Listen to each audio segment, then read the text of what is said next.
scripture. It comes from Matthew chapter 22. Our scripture today is the story of the great feast. It comes from Matthew 22, 1 through 14. Jesus told the several other stories to illustrate the kingdom of God. This is what he said. The kingdom of God can be illustrated by the story of a king who prepared a great wedding feast for his son. Many guests were invited.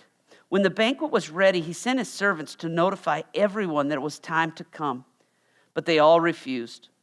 So he sent out other servants to tell them, the feast has been prepared, the choicest meats have been cooked, everything is ready. Hurry. But the guests that he invited ignored them and went about their business, one to his farm, another to his store. Others seized his messengers and treated them shamefully, even killing some of them. Then the king became furious. He sent out his army to destroy the murderers and burn their city.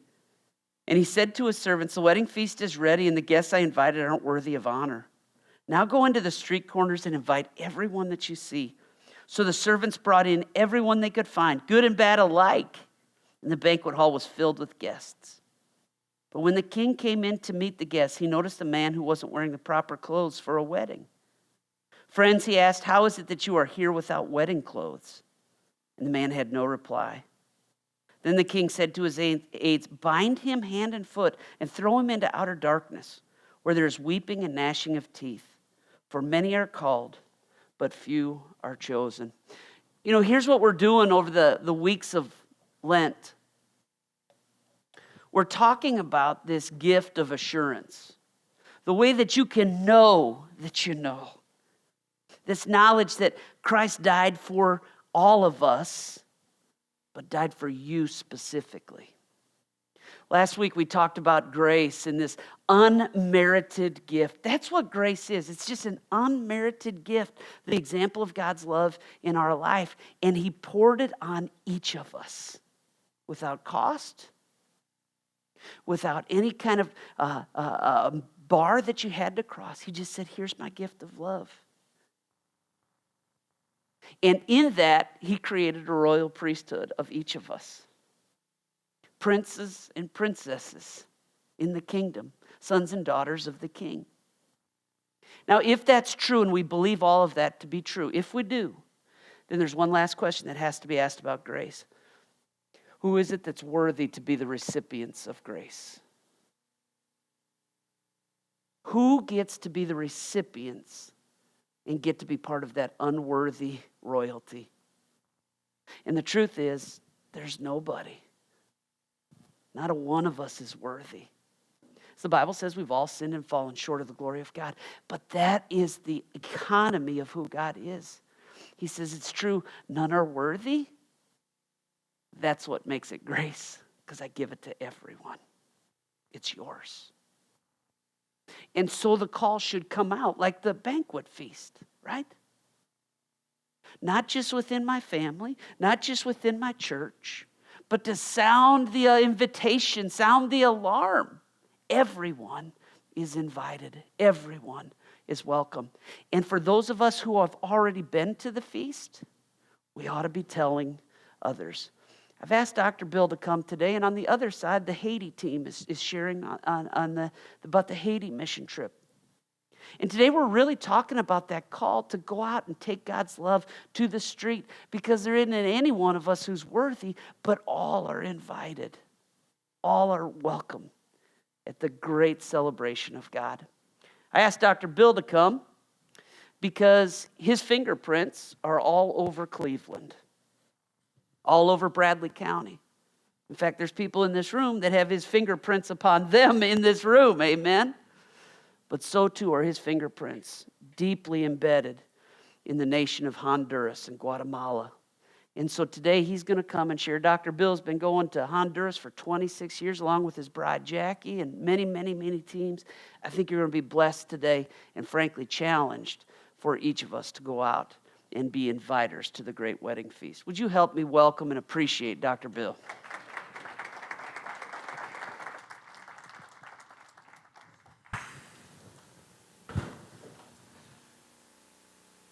Oh, I know most of you all, and you probably know I've been a member of this church for 60 plus years, and I would say for 40 of those years I've been actively pretty involved in this church, committees and stuff. And with that being involved in the church, knowing all the little goings-ons, sometimes you can see the little faults, the little fault lines, the little divisions, the little bickerings that happen. My wife is here. Ooh. You know, she would say I'm a bit arrogant, fairly opinionated, and don't listen too well. I would say that can't possibly be true. And maybe I've been a little part of that bickering from time to time, and for that I probably have to take some blame. I will tell you, though, that this going to Honduras for the last 26 years, once or twice a year, most years twice a year, has changed, it's changed me, but it's changed the way I look at my Christianity, the way what I see is what Jesus is calling me to be a part of. It's kind of sad. Where's Mindy? Gosh. I've been going to Honduras for 26 years. They speak Spanish in Honduras. You'd think my Spanish would be pretty decent. And I will tell you that it's not. But there are some little Bible verses that I have come to love in Spanish that have defined the way I see my role, maybe all of our role in this whole kingdom deal. This one, it says something like, sobrellevad los otros las cargas de los otros y así cumplir la ley de Cristo. Bear one another's burdens and in that way fulfill the law of Christ. I mean, that's pretty amazing to me. The law of Christ to me is kind of what Jesus says, this is what I'm telling you to do. That's my law for you, my rule, my instruction. So what I need to do to fulfill those instructions is bear one another's burdens. Now that sounds pretty onerous. I mean, it sounds like, oh God, it's not. It is very satisfying. It makes me feel like I'm in the right place at the right time. When Jesus talks about thy kingdom come, we say it in the Lord's Prayer, or he talks about it all the time, my kingdom come on earth. I am solidly convinced that what he's talking about is he expects us to make his kingdom come on earth. And the way I would see his kingdom, and maybe I'm Gospel of Johnson in it to his kingdom, but I see it that he wants the world to be a fair place where everybody has a good shake, everybody is worthy, all are sons and daughters of God in this world. That's people that are rich, that's people that are poor, it's people that are black, it's people that are white, it's the Hispanics, it's the gays, it's the everybody. He wants them to have an equal, fair shake, make the world a good place. In Spanish, they would call them los pobrecitos, the poor little ones. I think all through Jesus' talk, he keeps picking on the little people. The marginalized people, the ones that are on the fringe, that he especially wants us to bring the kingdom to those folk. You don't have to go to Honduras to bear burdens. To fulfill the law of Christ, you can do it unity, schools, home, neighbors. You just have to find a place. Honduras, for me, has been quite an opportunity, and I would simply say that going to Honduras for time after time after time, every trip, is another perspective gathering, can kind of see the way things are supposed to be, learning experience. It's what's made me grow in my Christian life. Got a ways to go, but it's the vehicle. I just want to tell you about a few little things. Oh, that monitor doesn't work. So we've been taking groups to Honduras. This happens to be the group, our last group that was there, and it's 8 people to 20 sometimes. Wrong way, sorry. Honduras is different. My getting around down there is in these little tuk-tuks. And what we do in Honduras, I want to just kind of run through a little bit kind of what our program has been over the years. We build things. We built 2 churches. One is in Morazan, Honduras, in the department of Lloro, which is one of the poorer areas in Honduras. We built a church in a place that's about 30 minutes away called El Negrito. Both of those are fairly small towns, 20,000-ish kind of places. We built houses. We one time bought a little 2.5-acre lot in El Negrito and have built 4 houses there. And the local church has set up a group that identifies families that are struggling about housing. And so they have these little houses, and they have some obligations with those houses, but they're houses that are designed like habitat houses for families that are struggling that need it. We built a clinic in the church in Morazan, which is our kind of main central area. In the back of that church, we built a clinic that's not fancy, but it's got 2 nice exam rooms, and it's got a decent pharmacy, and it's got doesn't have air conditioning, but it's got good fans, and so it's a pretty tolerable place. This is the waiting room for the clinic, which is just this little covered area across from there. And this is our little group in the clinic this year.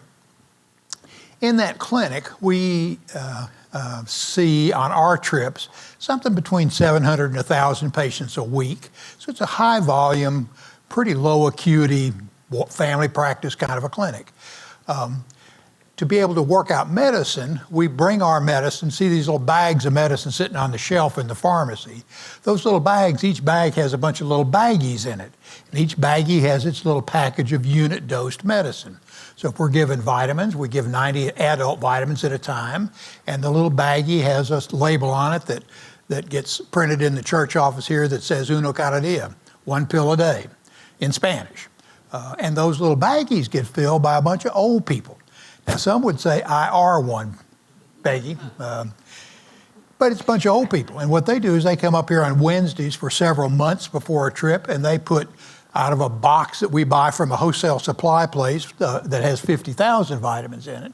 They put 90 vitamins in that little bag, and they seal it up, and then they put a little label on it, and they put it in the bigger bag, and the little bigger bag has got a little card in it that says God loves you, and that's what we give people in the pharmacy. So Jackie can run the pharmacy and turn out medicine for about 200 people a day. We have a nurse that works that clinic that Broad Street pays for. She works that clinic 2 days a week, sometimes 3. She sees patients there, but what she really does that's really the most helpful is she gives advice. If you can kind of imagine, there are a fair number of young kids that get pregnant down there. Some of them's family have shunted them because of that. So the nurse basically works with those young mothers, tells them how to take care of their baby, how to breastfeed, how to. In places like Honduras where there's bright sunshine, cataracts are a big problem. So if some old man walks in that's mostly blind with a cataract, like happens all the time, she can sit and say to them, here are what your options are about having something done. Here's where you can go. Here's what it's going to cost. Now, it's a problem. Having a cataract with a lens down there costs about $300. Right around here, it would be, I wish Nancy Blank were here. I bet it's 10 grand. I have no idea what the bill would be, but it's a lot. But $300 is a lot if the average wage for a worker down there is about $8 a day. But she can at least direct them in the right place. There are a lot of people we see in that clinic. This is one that I want to tell you a quick little story. This is a girl named Suwani.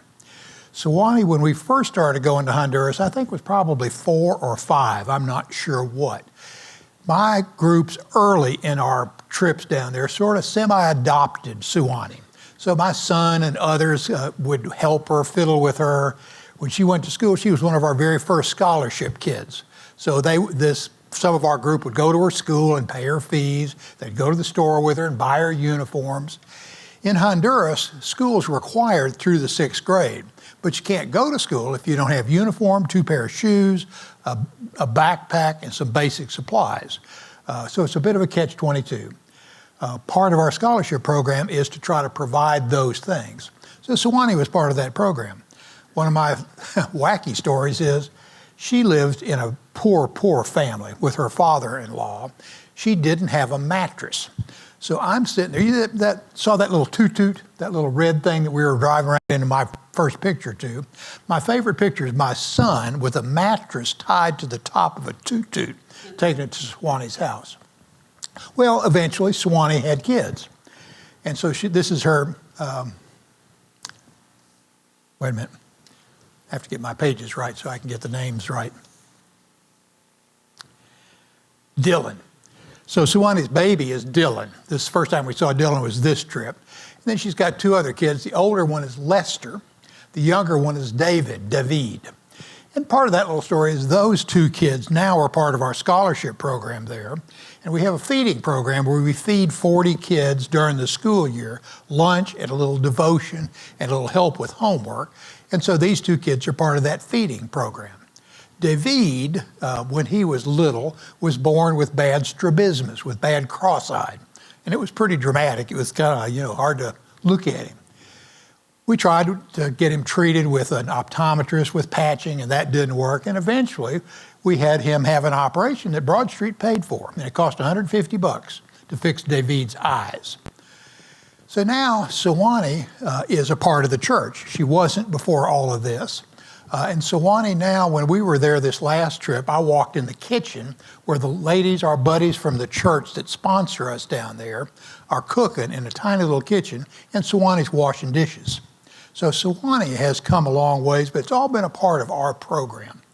I will tell you, I forgot to, that our sister church, our parent church, the church that we partner with, is a church called the Iglesia Evangelica y Reformada, the Evangelical and Reformed Church. That church has been our partner there. We bring the resource. They couldn't have built those two churches or planted them as mission churches without us, but we couldn't have done it either. So it's been a really nice partnership with them.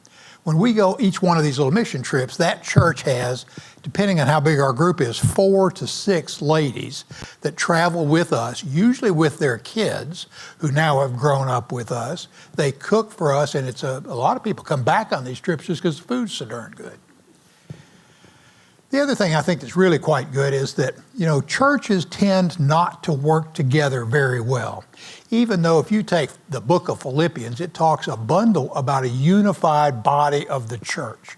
But how unified are we with First Baptist or Westwood? Or churches don't necessarily work together too well. But I'm really proud of the fact that our mission groups have partnered with the Iglesia Reformada there.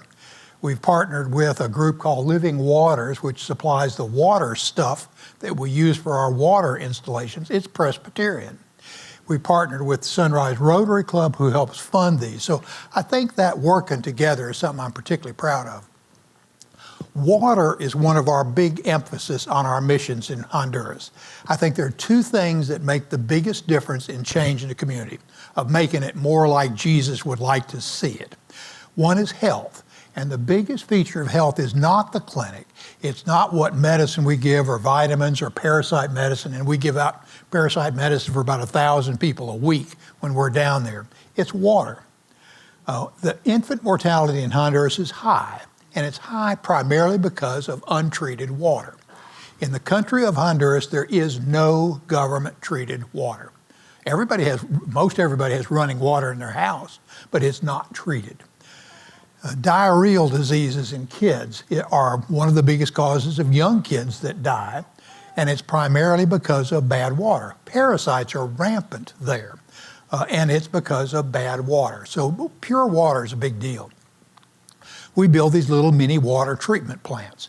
They are basically designed to service about up to 300 families per system. They generate clean water. We fill 5-gallon water bottles. Families take them home, bring their empty water bottle back. We clean the water bottle, we fill it, we put a little cap on it. Each one of these systems, we test the water twice a year. So it's good. That was the first system we put in. This is the second. We put our first 2 little systems in the 2 churches that we built, sponsored there. And then we've added others that all look just like this. We have 8 functioning systems there right now. I won't tell you how the systems work, it's too boring, but it's a filtration and oxidation system. And they're open usually 2 days a week. People come, fill up their bottles. And the big systems, the ones that have the highest volume, are about 1,600 to 1,800 5-gallon bottles a month. In the little smaller villages like La Pita and other places, it might be as few as 600 bottles a month. What we did this last time was a little different. In the system in Morazan, which was the first system put in, not by us, but by another group, that system had basically died because of not very good maintenance and the fact that in Morazan, Honduras, there is running water to the entire city of 20,000 people 2 days a week. So the other 5, you don't have running water. Bit of a problem. So we couldn't run our water system because of that. So what we did was, this little concrete slab is right next to the water treatment system. And before we got there, I had hired some locals to dig a hole big with shovels and buckets, big enough to build a 2,000-gallon cistern. And that little metal cap is the access door to the cistern. So when the water runs down there for 2 days a week, it runs continuously, fills the cistern. We've got an auxiliary pump that pumps water in the system, so they have clean water that we can churn out all the time. So we just fill bottles, put a little cap on each one of them. The way these systems are designed is I hire people ahead of time. That's not true.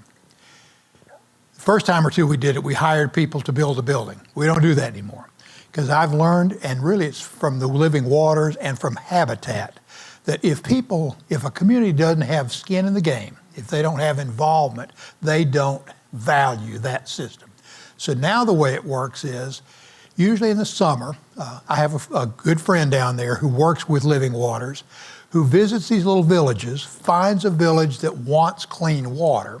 I'll go down usually in June or July, meet with the community leadership, basically sign a covenant with them that says, you've got a part of this project, we've got a part of this project, you agree and I agree that we commit to this. What they commit to is they have to build the building that the water goes in. They do it with volunteer labor. There's not a place in Honduras that doesn't have good masons because everything down there is concrete block and metal. And they have to raise enough money to build a little building, which is about $1,500. And that's quite a commitment for a small community. Then we bring all the supplies with us to put the water system in or buy it there. We do the installation. While we're doing the installation, the community has to come up with 3 or 4 people who are willing to be operators to run the system. It doesn't take a lot, but you have to fill the bottles, you have to backwash the system, you have to check the pressure in the filters. So it's a good system, but it takes some maintenance. So we train those operators while we're there. Then the way it's designed is it costs a little to run these systems. It's mostly electricity, which is fairly inexpensive, and it is caps for the bottles. The little caps cost 2 mil, 0.2 of a cent per cap, so they have to have a little money. So the system's designed so that we want them to sell half the water at no more than half the commercial rate and give away the other half. And that works generally fairly well. We give water generally to schools. We have 10 schools we supply water for in Honduras. And the going price for water in Honduras right now is about 30 lempiras a bottle, which is about $1.10. That's not a lot of money. They deliver it to your house for $1.10. But if you only make $8 a day, and you might use 2 bottles of water a day for a family of 4 to 6, it's too much. So we sell it for 10 lemps, which is about 40 cents. And then we say to the operators, if there's a family too poor to pay 40 cents a bottle, we give it to them. Now, can that be a contentious issue occasionally? Yeah. Generally, that works pretty well. Second thing is you would think if some gringo came to your Hispanic town and said, your water's bad, we're going to get you clean water. They'd jump up and down, but that's not true. These are country folk. Some of them simply don't understand that the water that comes out of their tap is why their kids have little pot bellies, why their children have diarrhea, why their infant mortality is high. So we have an education program we run during that week. And the idea is we teach community leaders, usually women, but not all, why that water is important. You got to wash your baby with clean water. You got to use clean water to drink, brush your teeth, and cook with, nothing else. And then those people are supposed to go out and educate the community the rest of the time in the year. And we have a little ceremony at the end when we kick off these water systems.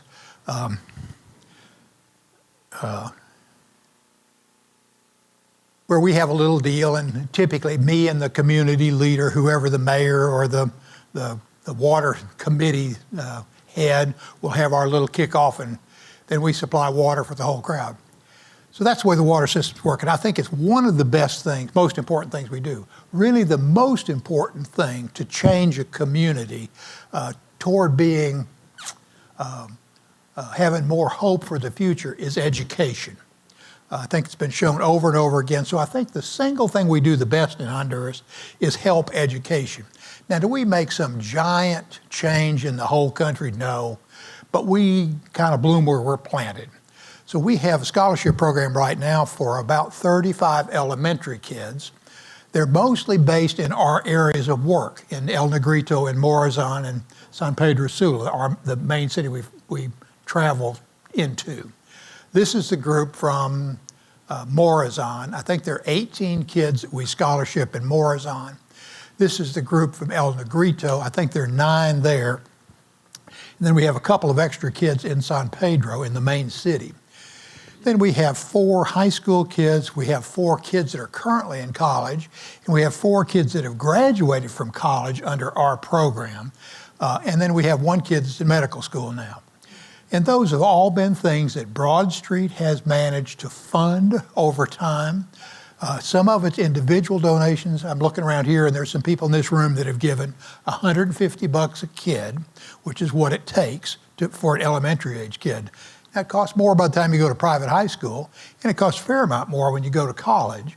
And sometimes that raising money for education is a bit of a challenge. But between the grant, some other money from Maddie Straley Long, from individual donations, it's managed.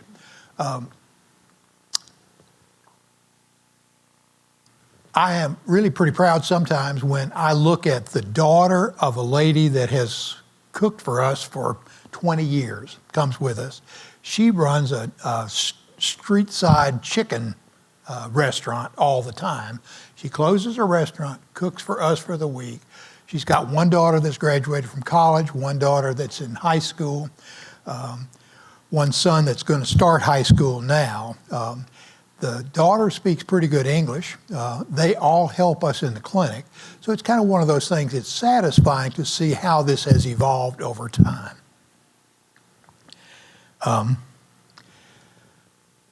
Told you we have a little feeding program that feeds 40 kids in that little catchment area that are generally poor families. They get lunch every day during the school year, and then they have a little devotion and they have a little help with homework if they want it, which is another really nice program, again, that Broad Street funds. And then we have, am I doing okay with time? When you're in Honduras, one of the things that's happened for us, because we go to the same place, this little clinic in Morazan opened about 15 or 16 years ago, not sure when. So we walk down the street, know a lot of people. I have people that come in the clinic. I'm not the best about recognizing folk. Jackie's real good, and she'll remember who she saw last year and the year before last. But as we go through this process, we have these things that come up. This is a typical one. Last February, I saw this little baby named Perla when she was 6 months old and weighed 7 pounds. And she looked bad, just scrawny-armed, scrawny-legged, just Dachau looking baby to me. We had her checked. She had a loud heart murmur, and I'm not your super expert, but I've learned enough to know that that ain't right. We were able to get a pediatric cardiologist to evaluate the child. That pediatric cardiologist is actually trained in Houston and is a good, solid guy, and we've got a really good pediatrician that had this baby checked. I don't honestly know for sure whether it's the heart disease, bad pulmonic stenosis, that's the cause of this maldevelopment or not. But since then, we've had aggressive little formula program. Pediatricians worked hard. So I saw the baby in the summer and still weighed 7 pounds and still looked bad. Then I saw the baby this February and weighs 7 pounds, 2 ounces and still looks bad. I don't know what's going to happen. The baby just had another echo. There is a problem about this pulmonic stenosis. Talked to a cardiologist since I've come home. They can fix that with a catheter, or at least they can fix it temporarily with a catheter, with a heart cath kind of thing. I don't know what's going to happen. I'm supposed to get a report from the cardiologist pretty soon, and I'm not sure what. So those are the kind of things that we'll work hard at trying to find a program of some sort for that baby, but I don't know. And there's some other things. This is a lady whose name is Maria Encarnacion. Maria's 96. When we put this we put a water treatment system in a little town called Nueva Esperanza, New Hope, 2 years ago. And Maria was identified because there's a Church of God preacher that came and helped us work out the water system. We used his church for the education program. He was just a dynamo, really a great guy. That church has been helping Maria with food and other things for a long time. Maria has a son that lives with her that's in his 70s and not particularly healthy, although he helped us with construction there a little bit, and a daughter who is mentally challenged. It's just sad. So they struggle. They have, this is their kitchen, their main room. They only have a 2-room house.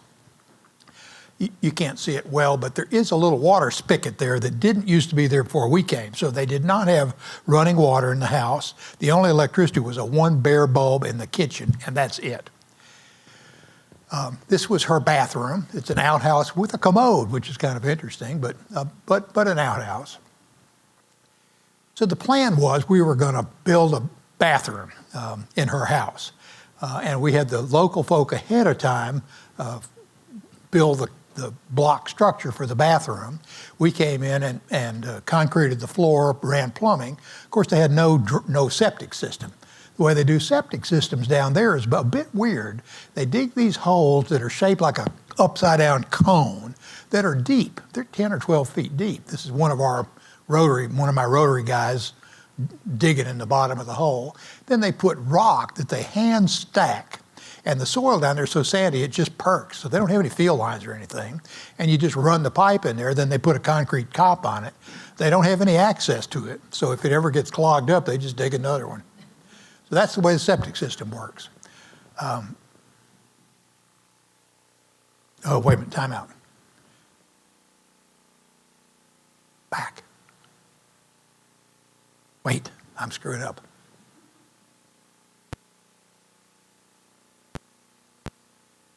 Shoot. See if you can make that video go.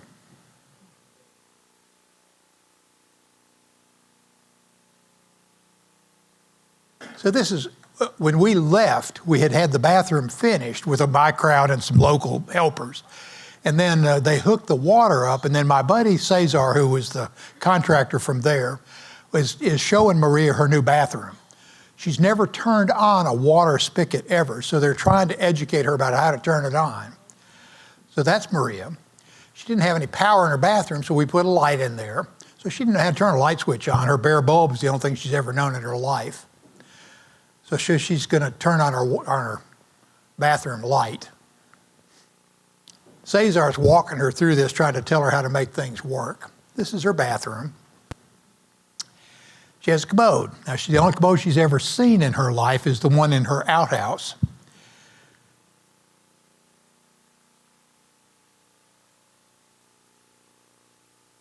Cesar's hollering at her, "Bomba, bomba," to push the flusher. So she doesn't know how to do that.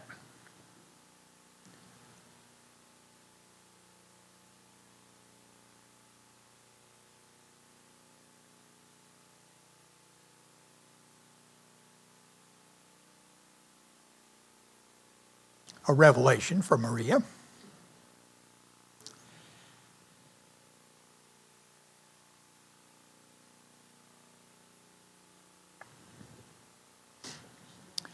This is her shower. Now that's the way showers are down there. There's no hot water in any of these water systems and no houses of anybody other than the rich people. And there are some rich people in Honduras have hot water. The hotel where we stay has nice showers, but it doesn't have hot water either. So Jackie, my wife, will rate motels in third world places on a Motel 6, 8, and the one we stay in down there is a Motel 3 because it has window air conditioners in the gringos' rooms. That's only half the hotel. And it has running water for a shower, but no hot water.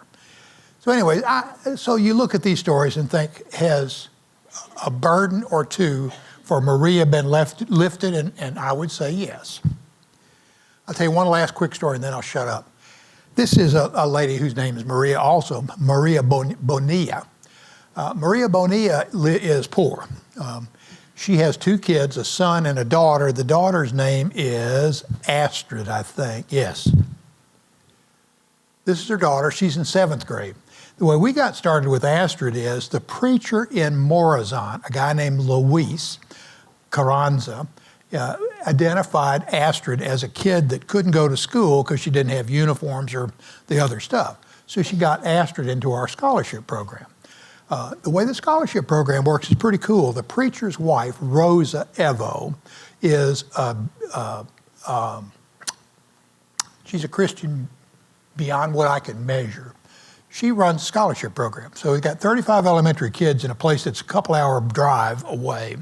She goes out there and identifies the kids.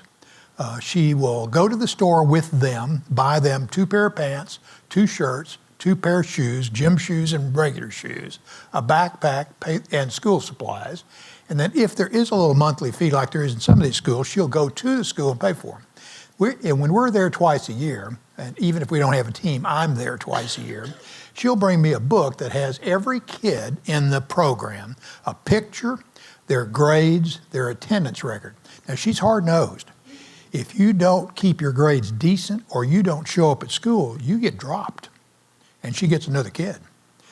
But she does that all the time. Now, some of these kids are growing teenagers, so they'll change shoe sizes. If their shoes are too small, she'll go back out and buy them some more shoes. So we have a little slush fund to do those little extras. So anyway, Astrid is in the scholarship program. Well, then her family's dirt poor, so she gets in the feeding program. Well, then it turns out their house is 1 room and a bathroom, so it's a 2-room house. That means the 2 kids and the 2 adults and the kitchen and the living room are all 1 big room. So the church there thought, well, that'd be a great project for us. Because when I told you earlier that we build stuff, a couple of years ago we made this decision that instead of building new houses or churches, we were going to identify people that had really substandard housing, like the old lady, and that we could do something about in some reasonable budget. And a lot of that budget comes from the church grant, comes from Broad Street. So we decided, with the church's direction, that what we would do is build an extra bedroom on that house. So I hired somebody ahead of time to dig footings, put 2 courses a block, and our group plus some volunteers and a contractor that's a buddy of ours built this, just a concrete block bedroom, metal roof, concrete floor. So they now have an extra bedroom. Well, then it turns out the mother now is going to church at that local church when she didn't before. And then it turned out that when we were doing our water education for this program, this mother, Maria Bonilla, now is one of our educators. So it's one of those things, it kind of just grows as time goes by. So I think the thing I'm proudest of in some ways are relationships. This is the preacher and his wife, Rosa, I was telling you about. These are kids that have been a part of our scholarship program. These happen to be a son and daughter. 2 of them are of the ladies that cook in the kitchen.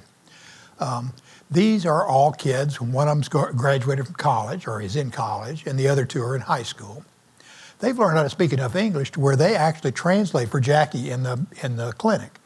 Matter of fact, Rolandito, the little boy, he said, "Hey, Mama Jackie, I can do that." So he stands up at the window and gives out medicine. And he's got Jackie's little spiels for medicine, which are, I could hear them 10,000 times. Toma una cada dia, blah, blah, blah, blah. Well, Rolandito's learned that too. So I think, those relationships have mattered. I would simply say that the trips to Honduras, while we do a fair amount of good there, we bear some burdens of folk that struggle in some ways, and we bring some hope to people that don't have hope. Maybe the biggest thing that comes from those trips is the changes that happen in people that go. It's changed me, for sure. It changes me routinely on these trips. It gives me a perspective rather than whining about, well, my 3rd car didn't start this week, or it changes perspective. And it's changed what I see as my little role in this whole kingdom deal. So I guess what I would say is, my charge to you all would be, don't dwell on the little differences. Find your place where you can make a difference about burden bearing, and take your little piece toward bringing the kingdom of Jesus, the way he would define it, here on earth. Thank you.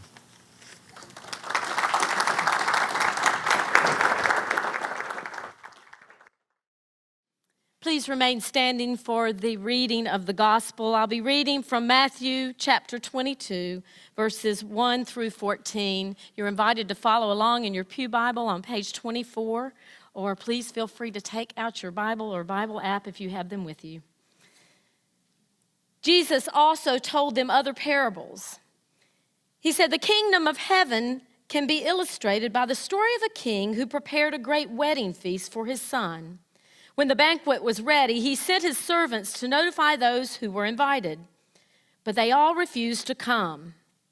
So he sent other servants to tell them, 'The feast has been prepared. The bulls and fattened cattle have been killed, and everything is ready.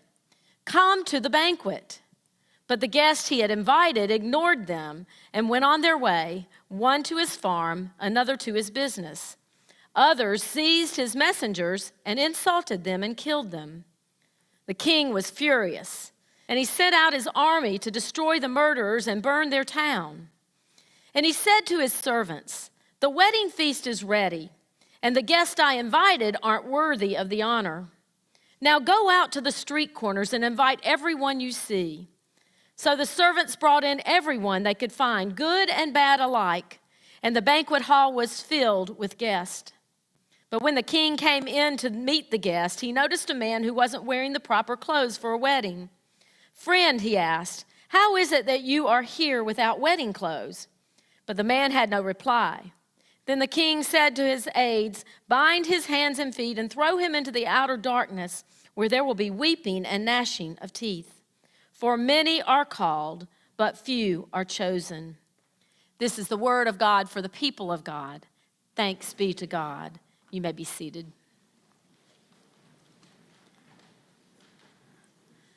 Well, Jesus made quite an entrance that day. It was the day that he arrived for the final time, the final Passover pilgrimage that he would make to the city of Jerusalem.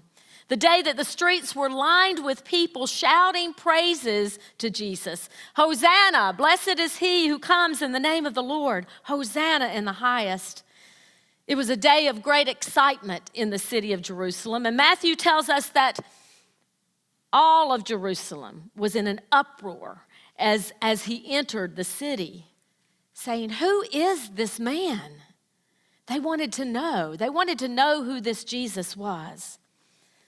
Well, after making his triumphal entry into the city, Jesus went straight to the temple, where he proceeded to create a scene of his own. This time, driving out all of the people in the temple who were buying and selling animals for sacrifice, and even knocking over the tables and chairs of the money changers and those who were selling the doves. And of course, none of this went unnoticed by the religious authorities, who were threatened by Jesus and this following that he had garnered. The scribes and the Pharisees were not happy at all about what they were hearing and seeing.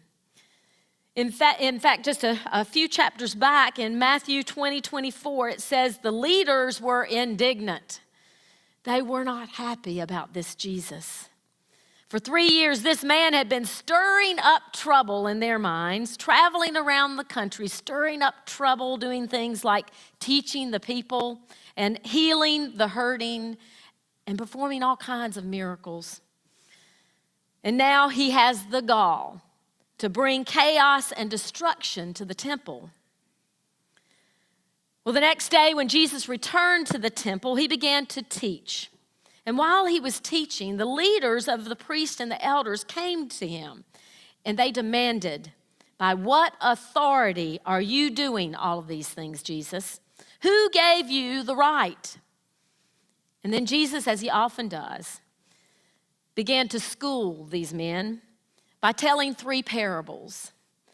Our scripture lesson this morning, the parable we just read, is the 3rd parable that he told these these religious folks, these elders and chief priests, the ones that were the highest of the religious order. He tells them this parable, the parable of the great feast. Jesus' parable emphasizes the offense that refusing God's kingdom, this invitation that God had given them, would bring great judgment and would bring rejection and would cause them to be separated from those who followed God. This invitation was to be accepted, not rejected, which the Jewish leaders had done. And this parable was emphasizing this whole idea. Now, there are a few things I want you to notice in this story. First of all, the king did not force anyone to come to the banquet. The king sent invitations to those he wanted to come. But also notice that though the king was insulted by the refusal for these people that he invited to attend, he didn't give up. He invited them again. He gave them another chance. And then finally, when the invited guest refused again, the king sent out a third invitation, this time to anyone who would come. And he said to his servants, "The wedding feast is ready and the guests are invited. The ones that I invited earlier aren't worthy of the honor, but now I want you to go out into the streets. Go to the street corners, go to the highways and the byways, and invite everyone you see." And the servants brought everyone they could find, the good and the bad alike, and they filled this banquet hall with guests. The question we're answering this morning is, who is worthy? Obviously, from Scripture, we see that these religious leaders were not worthy. So who is worthy? Well, friends, the truth is, the answer to that question is that none of us is worthy. None of us, not one of us. John the Baptizer knew this. When he announced the ministry of Jesus that was coming, he said, "I baptize you with water, but someone is coming soon that will baptize you in the Spirit, someone greater than me, so much greater that I am not worthy to be his slave or to tie the straps on his sandals." Even Peter acknowledged this idea and understood that he was not worthy at the Last Supper when Jesus knelt down in front of him to wash his feet. He said, "No, Lord, you will never wash my feet." Peter knew that he was not worthy. And the beautiful message to us this morning in this parable of the great feast, the good news that we find right here in this story, is that even though none of us is worthy, Jesus invites us anyway. Jesus invites everyone to his banquet. But I also want you to notice that the king sends out his servants to offer this invitation. Again, in verses 9 and 10, he says, "Now go out to the street corners and invite everyone you see." So the servants brought in everyone they could find, again, good and bad alike, and the banquet hall was filled with guests. Friends, we have been invited. The invitation is ours to come to the banquet, the wedding feast of Jesus. Jesus has prepared it just for us. And once we become one of his servants, he sends us out to invite others to come. He sends us to the street corners, to the highways and the byways, and says for us to invite anyone and everyone to that wedding feast. I'm proud to say that there are many people in this church that live this in their lives. They understand, they've accepted that invitation, and they've accepted the call to go out and invite others. And so this morning we have a special treat. We have our Haiti team with us. We are so glad to have them back here on our soil. And they're going to share with us a little bit about what it means to them to go to Haiti and why they go, as a matter of fact, how they go and why they go. And I want to invite them now to come and share with us.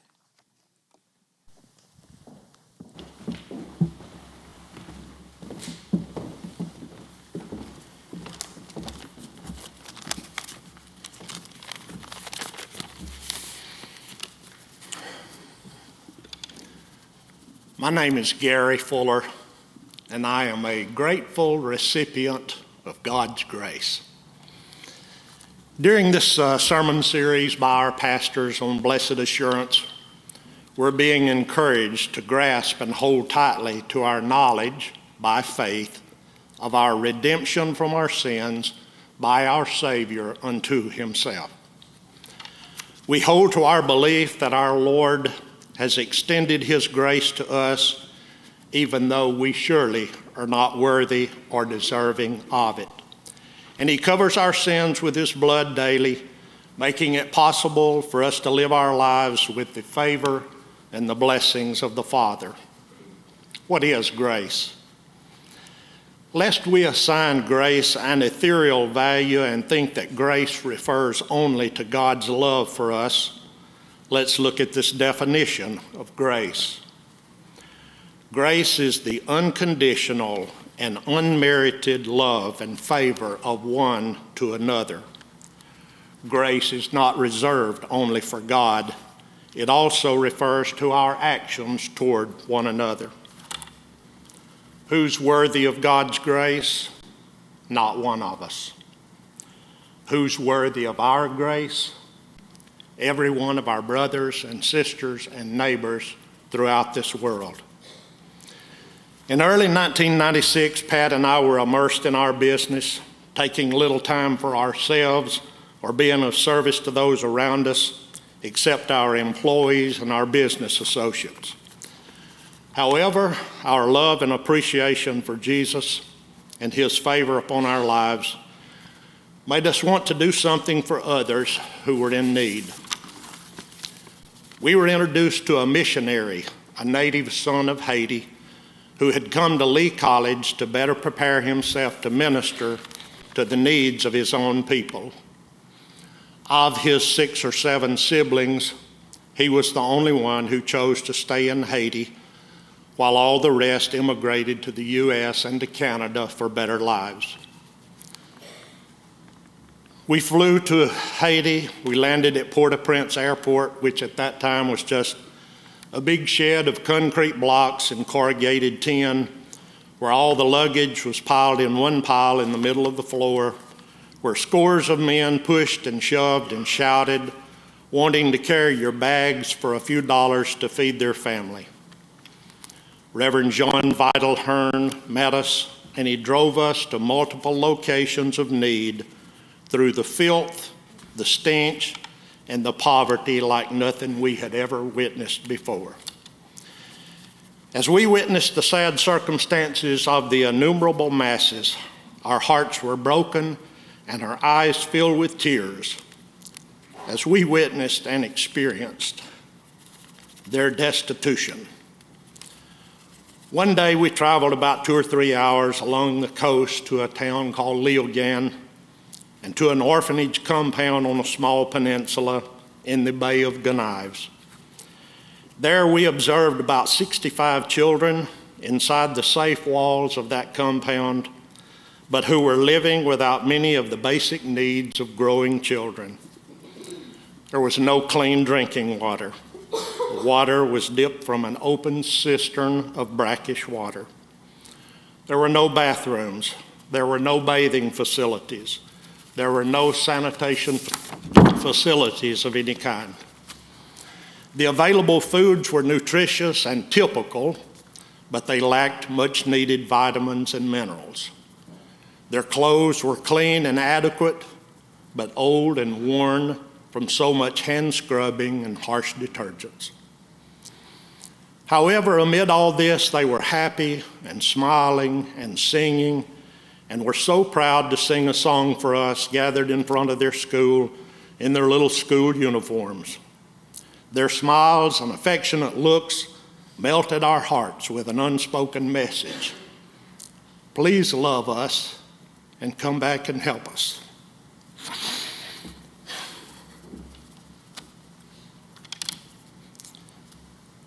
As we departed Haiti and we flew home, we were overwhelmed by the enormity of the needs, and it seemed like an impossible task to make a difference. However, the beautiful faces and the smiles and the looks of joy in the eyes of those children as we touched them and called their names were continually on our minds and hearts. We knew they were worthy of our love and grace, and we knew we had to return. From our photos, we produced slides.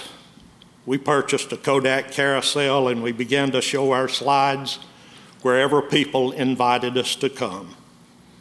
Donations of clothes and shoes and books and school supplies and vitamins and money began coming in.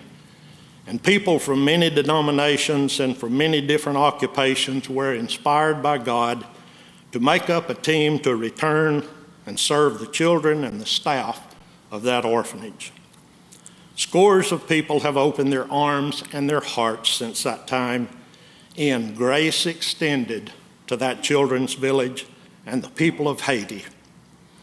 And we count all of them worthy of our grace.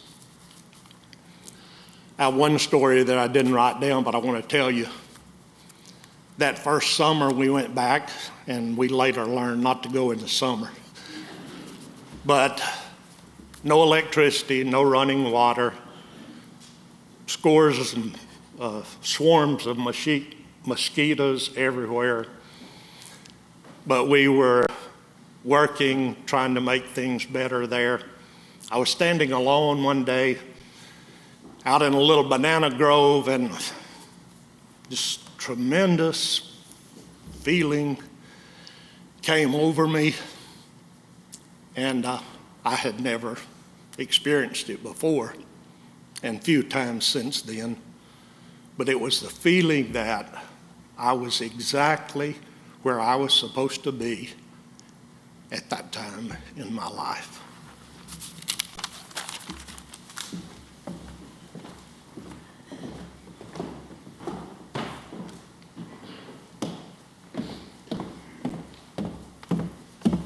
Good morning. My name is Tricia Pennington, and I have been attending Broad Street here for about the last 6 or 7 months. I have a passion for missions. I haven't always had a passion for missions. About 12 years ago, my life fell apart. I went through a major crisis. My marriage ended, and there was nothing I could do to save it. And I'm a fixer. I am a problem solver, and it was absolutely devastating to me that I had no other option. As I went through the healing, the beauty of it was I really found God again, really and truly found God again. I'd been a Christian pretty much all my life, but I found a different God that I'd never known, a God of love and of mercy and of grace. And I also was invited to go on a mission trip to India, and I'd never been to India, but I thought, okay, I'll go. I'm just going to jump in there.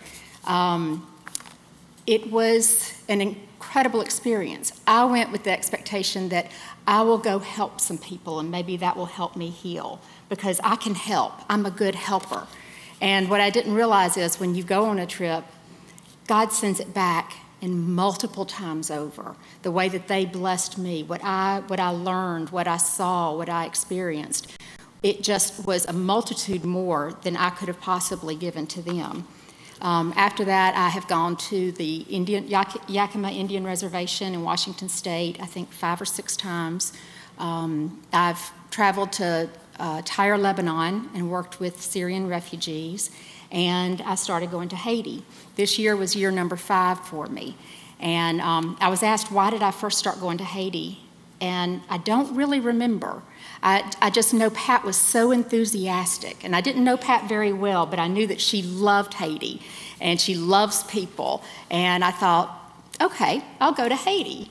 What I didn't expect was the night before we left, I had gone on ahead to Atlanta to visit a friend. And we were flying out of Atlanta the next morning. I was going to meet up with the team. And at the end of the evening, I said, I don't want to go to Haiti. Why would anybody want to go to Haiti? I don't want to go. Haiti's scary. Haiti's dangerous. Haiti's got disease. Why on earth did I agree to go to Haiti? And I got up the next morning, I put on my smiley face, my big girl pants, and I went to Haiti. And I'm so glad that I did. It is a place of poverty.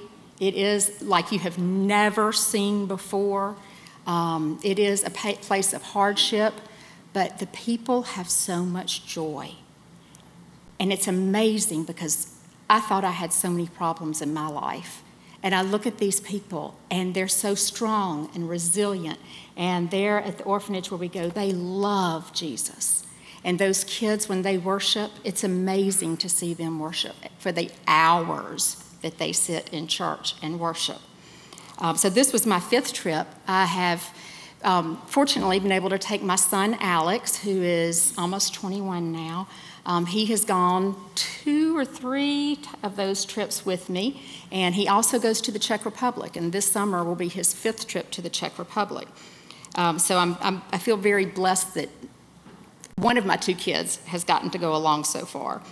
And I've been asked, why would I go back? Why do I go back? And why do you go see a friend again if you've seen them one time? You want to keep that connection. You want to keep that relationship. And we called me this trip, and I said, no, Tricia. We don't speak the same language, but we communicate. And hugs mean so much. Laughter means so much. Holding a little bitty one who falls asleep in your arms at night during the evening program, and you realize she doesn't have a mama to hold her going to sleep at night. It is so special. It is so wonderful. And I feel very blessed that Pat and Gary chose so many years ago to go and start something long-term with this group. So, yes, I will be going back to Haiti. We did run into a little snag this year, and we were never, ever in danger. We were actually sitting looking out at the Caribbean. But it was really sweet because I didn't even know, but the orphanage has a band, and it's all boys and young men, but, like 17, 18-year-old young men. And they came over to the guest house our last night that we were there, or the night that we had gotten delayed. And they said, we know that this is probably stressful, so the boys want to give you a concert. And we sat outside on the back patio, and there were probably 15, 16 guys playing instruments. And they were fabulous. And they played that gorgeous song, Hallelujah. And they played multiple others, but that was their first one. And I just thought, this is incredible. We're in a country that has dire poverty, and these kids know how to play the trumpet and the flute and the piano and the guitar. And how fabulous is this? And I said, Pat, we need to bring them to America. They can do a concert. We can raise all kinds of money. So we can pray about that. But the faith of the Haitians that we have gotten to know is just wonderful, and it's so encouraging and impressive. And I will say, in closing, when we found out that we couldn't make our flight, we got together as a team and we started to pray just about wisdom, what was going to be the best way to get to the airport, how would we know, and when we could leave and what would be safe. And as I was praying, what came to me was, be like your Haitian friends. And I thought, what does that mean? Be like my Haitian friends. And I realized, what are Haitians known for? They are so laid back. They don't worry about anything. They have everything in the world to worry about, and they just don't. They know something's going to happen. They need something to happen. They don't worry about when or how. And I thought, I'm going to do the same thing. I'm the fixer, I'm the planner, and I'm just going to sit back and just see how all this happens. And a fabulous helicopter picked us up 2 days later, and we had a beautiful scenic ride through back to the airport, and totally safe the whole time. So if you ever get the chance to go, which I think they might be going again next year, at the end of this year, consider it. Consider going someplace. Missions are just, it is just such a way to connect to people, to get outside of ourselves, and to see the world through God's eyes. So, thank you.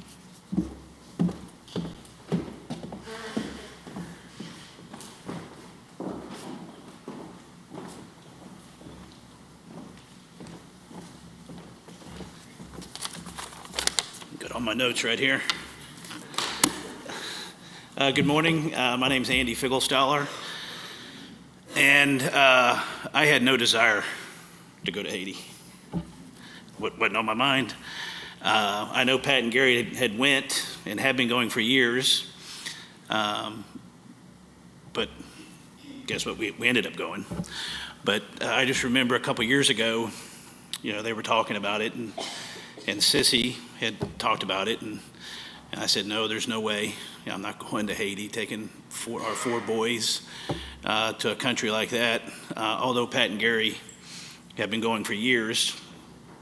So I decided to pray about it and felt that the Lord was calling us to go. After talking with Pat and Gary and praying about it, I felt that the Lord was leading me, that was a perfect hymn of preparation today, where he says, where he leads me, I will follow.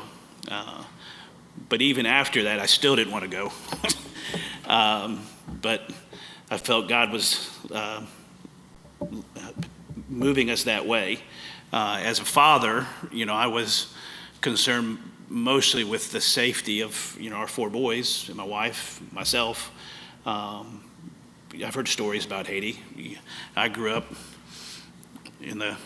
graduated high school in 89, 90 when they had all that trouble in Port-au-Prince. You've seen the pictures on TV, and it's every bit as dangerous and devastating as you see on TV. So my fear was, all right, we're going to fly my wife, myself, and our four boys to this, country, and in safety, obviously was a major concern. But talked to Chris Harbison, talked to a bunch of people that went before, Debbie Melton, talked to Pat and Gary about it, and we're putting our trust in the Lord. And so it was exciting when we landed. In Port-au-Prince, I'll never forget. It wasn't the airport so much; it was the walk from the airport to the bus. Pretty intimidating, to say the least. Didn't really necessarily feel scared, but felt out of place. But you have to drive through Port-au-Prince, and I've never been to a country like Haiti, but Port-au-Prince is every bit as devastating and corrupt as you see. I've never seen anything like it. But once we pulled into the orphanage, which is, I don't even probably know, 25 miles from Port-au-Prince, but it takes you a couple hours to get there. And you pull within the walls, and you see the boys and the girls. And again, I can't remember how many kids there were there, maybe 75 kids, 35 boys, 40 girls. It's pretty amazing. Although we didn't speak the language,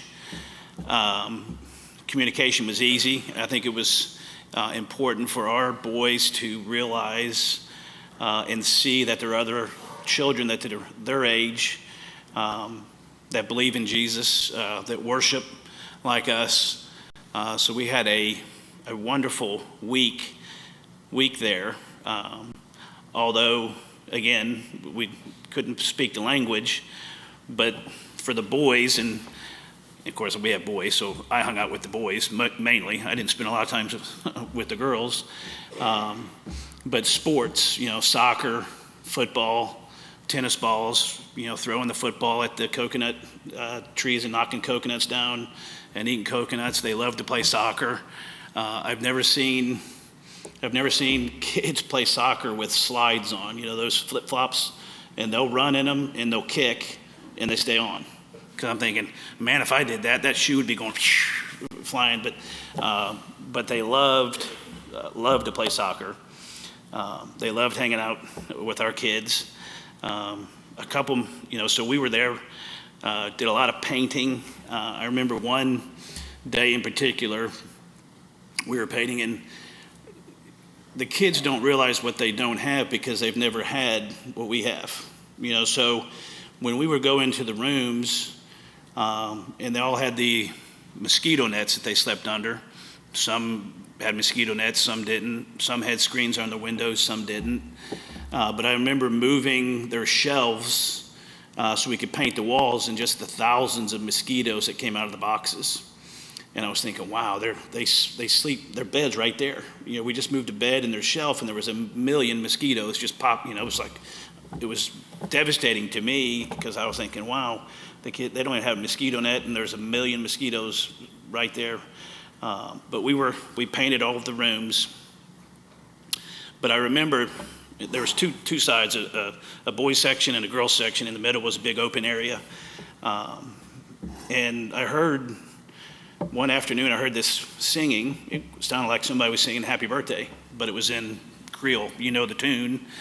So I went out there, and they had Patrick, our youngest son, in the middle, which happened to be his birthday, January 2nd, and they all were singing Happy Birthday to him in Haitian, Creole, French Creole.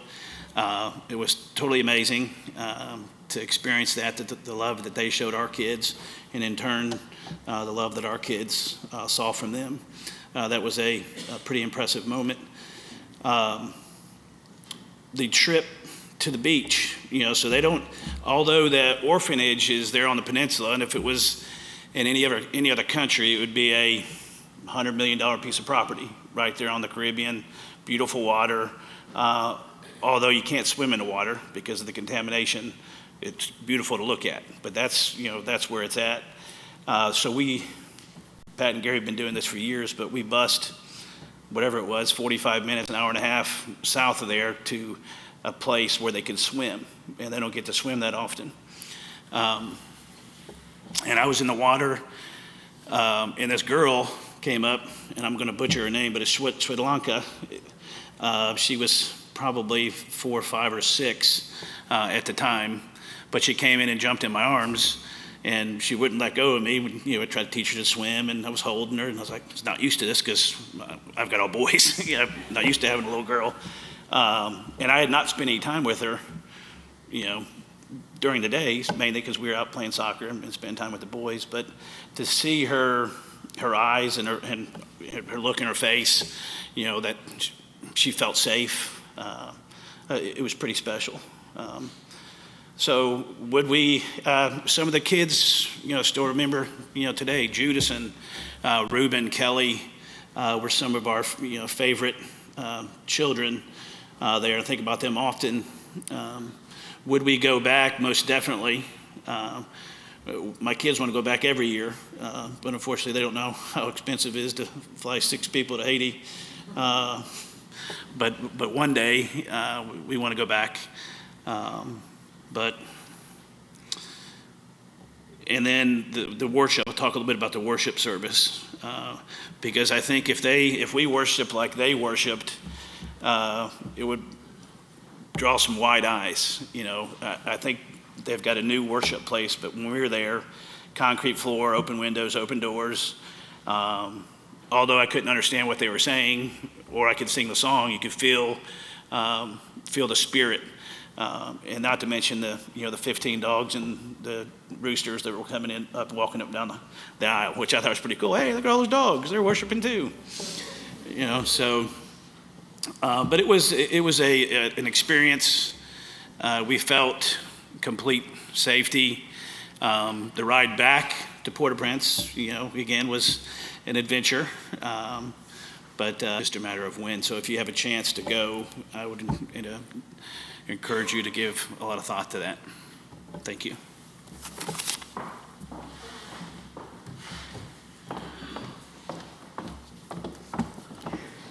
Good morning.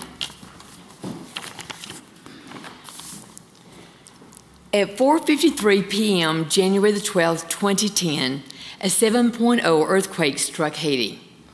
There was no way to know the exact total of the deaths. An estimated total was 300,000. I lived in front of CNN looking for a face or an area that I recognized. After 4 days, my email arrived. At the Sierra Children's Village, both our girls and the boys' dorm were destroyed, and the school was totally destroyed. We lost the lives of 5 of our precious children and 2 staff.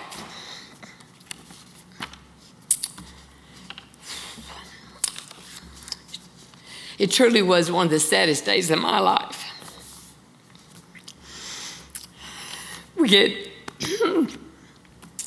We had 15-year-old twin boys, Alicia survived, his twin brother did not. Sergo and Emanuela was two of our workers there. Sergo didn't make it, but Emanuela did, and we got to spend some time with her a couple weeks ago and found out that she needs a new little roof on her two-room hut, so yeah, we can do that. Immediately after the earthquake, members of Broad Street in this community extended God's grace by collectively wiring money to contacts in the Dominican Republic, who shares the island with Haiti, to purchase materials and put up temporary housing for 60 displaced children. Since the earthquake, since 2010, 46 people from Broad Street United Methodist Church and First Methodist here in Cleveland have gone, and 20 of those 46 have gone repeated times. Based on who goes, we paint a little, do medical, but mostly we love on the children. They just want to be with us. This church continues to go. You shop for children's needs. You've made skirts. You write checks for buses for our field trips or to the beach. You buy paint. You pay for food and scholarships. You have continually donated your finances to offer help, hope, and healing, extending God's grace. In 2010, GAIN, Global Aid and Network of Germany, which is a division of Campus Crusade for Christ, GAIN, who had never worked in Haiti, taken this orphanage on as a project to raise the funds and rebuild this children's village. Now, how they became involved is a story for another time, but it was a total God thing.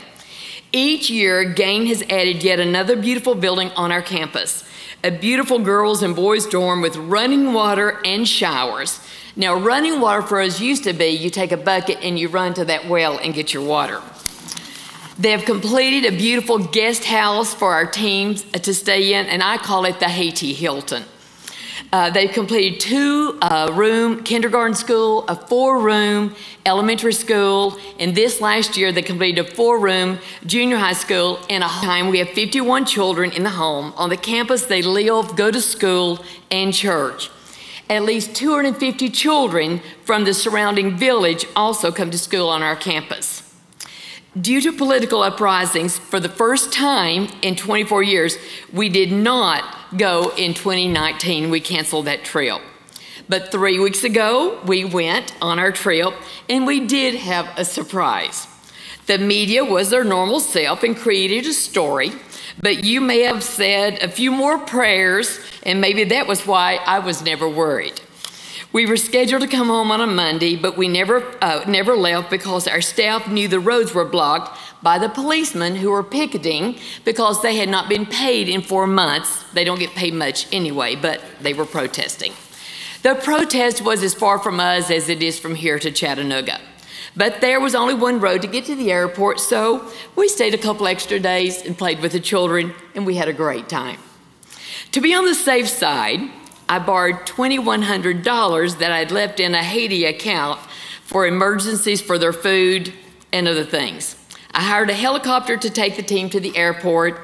Expensive, but I felt like that was the right thing for us to do to be safe.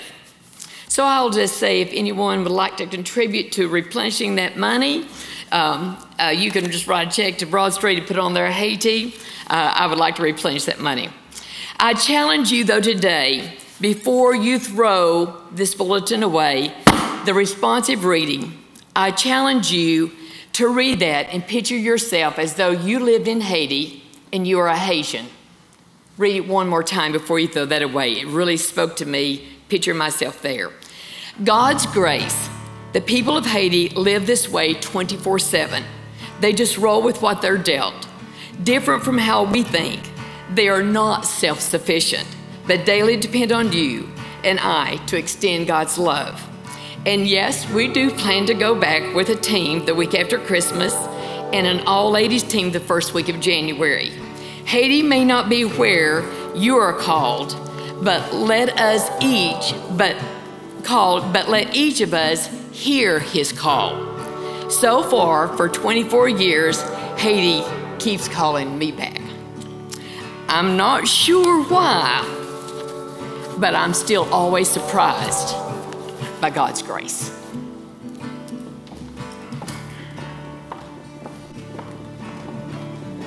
Thank you, Pat and Gary and Tricia and Andy, for sharing with us this morning and for all that you've done for the people in Haiti and for this church as well. And I know our hour is late, and I just want to, why don't we go ahead and stand and sing together our hymn of response. Let's just sing one verse of Savior Like a Shepherd Lead Us, hymn number 381.